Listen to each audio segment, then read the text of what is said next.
Hey guys, I just wanted to talk to you a little bit about is there a difference between a power bar and a deadlift bar? Yes, there is a difference, and how does it help?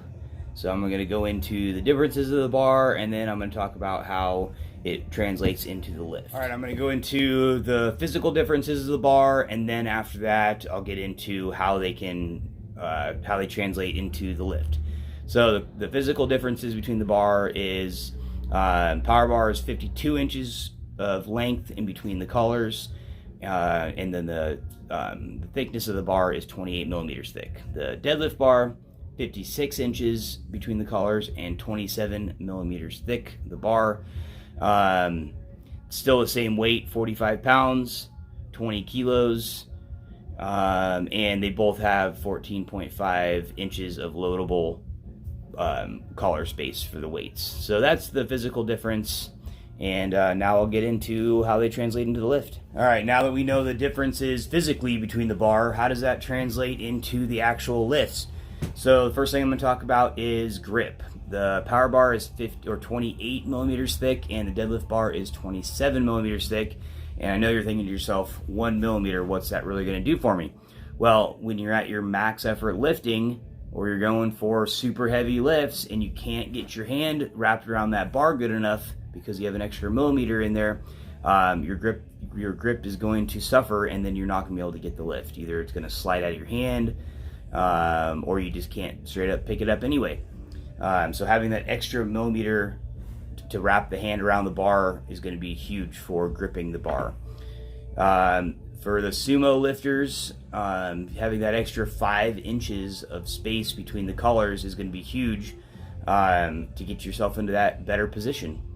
I know there's a lot of guys out there and a lot of girls out there that are switching over to sumo, and then just being able to put your feet out there wider without worrying about the weights hitting your toes. And if you've ever done that, it does not feel very good. Last but not least, but in my opinion probably the most important, is the deadlift bar is able to bend a little bit more, like in this picture, versus the power bar, which is completely straight, like in this picture.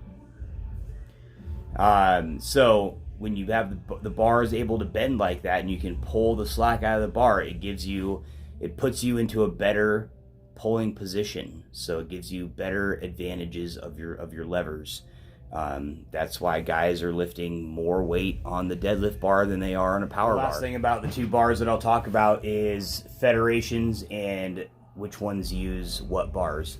So as far as I know, and I could be wrong on this, but as far as I know, USAPL is the only one that deadlifts with a straight bar. The rest of the federations out there are using a deadlift bar. So if you've signed up for a competition and you don't know what bars they're using, I highly recommend you find out which bars they're using so you can train on the correct bar, because it's not a very good situation if you get to a competition and you've been training on a deadlift bar and you go up on the platform and they only have a power bar, or vice versa, where you've been training on a power bar, now you've gone to competition and they have a deadlift bar. They're completely different feels of the bar, and the lift is a lot different. So if you guys have any more questions on that, feel free to hit us up. We can go through it. We can show you what a power bar feels like. We can show you what a deadlift bar feels like. All right, guys, I really appreciate you guys clicking and watching my video. I just had one more thing. I wanted to show you guys our new swag and our powerlifting gear. So if you need any of that, hit us up. It's on our website as well. Thanks. Have a great day.